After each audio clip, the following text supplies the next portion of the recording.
நம்ம எல்லாருமே ஐயனார் சிலை பார்த்தீங்கன்னா ரொம்பவே பெருசாகவும் இல்லை கருவறைக்குள்ள ஒரு 3 அடியிலேருந்து 4 அடியில தான் பார்த்துருப்போம். ஆனால் இந்த ஒரு கோவிலில் யானை மேலே ஐயனார் அமர்ந்து நம்ம யாருமே நினைச்சு பார்க்க முடியாத அளவுக்கு சின்னதாக இருக்காரு. வந்து கருவறை தான். ஒரு மேல இருக்கிறவர் வந்து ஐயனார். யானை முதல்ல இருக்கு வந்து யானை இருக்கு, அதுக்கு மேல சின்ன உருவம் இருக்கு பாருங்க, அவர் தான் ஐயனார். மிக மிக சின்ன உருவம் தான் ஐயனார்.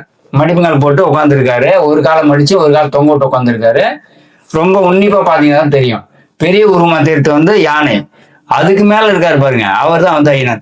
இவங்க வந்து புஷ்கலா தேவி, இவங்க பூரணி தேவி. மிக பழமையான சிலை, இப்ப செஞ்சது இல்ல, அப்பவே செஞ்ச சிலை தான் இது. இன்னும் அருமையா வழிபாட்டு சூப்பரா பண்ணிட்டு இருக்குங்க. இதெல்லாம் மட்டும் இல்லாம அந்த காலத்திலேயே இந்த கோயிலுக்கான கிணறுமே வெட்டி இருக்காங்க. இதுல முக்கியமான விஷயம் என்னன்னா, அந்த கிணறு இன்னுமே வத்தாம இருக்கு. சாமிக்கு பூஜை பண்றது தங்கறதுக்கான அறையுமே கட்டியிருக்காங்க.